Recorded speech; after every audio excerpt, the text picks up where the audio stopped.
Hello everyone, welcome back to my channel. Today, we're going to talk about how to become a software developer. If you're interested in programming and want to pursue a career in software development, this video is for you.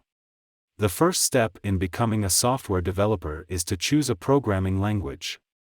There are many programming languages out there, but some of the most popular ones include Python, Java, C++, and JavaScript.